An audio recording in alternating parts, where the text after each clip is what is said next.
Version update, 2 বছর security update.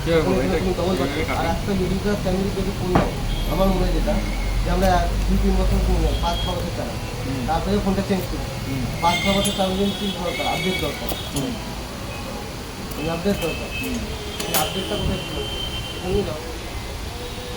যদি তোমার র্যাম বেশি লাগে, এমসিসি দাও। যদি তোমার হ্যাঁ বলে যে দুইটাই প্রাইস কেমন, যেটা তোমার এই যে এবার তুমি বলছো যে চার্জার দিচ্ছে বলে ওখানে দাম কম, এখানে যদি চার্জারটা দিত আর একটা বেশি। ওয়াও, মোবাইলটা খুলে খুলে রাখো। এটা হলো বিষয়টাই পাচ্ছি। যেমন দেখো এই সিরিজটারই F16 তুমি 628 কিংবা এখানে আমার কাছে তোমার 16,000 টাকা।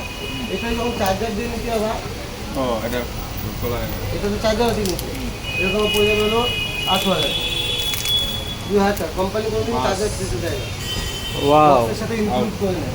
আর এখন স্যামসাং দেখে যে মিনিমাম মূল্য 2-3 হাজার টাকা এক্সট্রা পড়ে থাকে। হ্যাপি তো? ধরো তুমি একটা ফোন পুরানো ফোনের চার্জারটা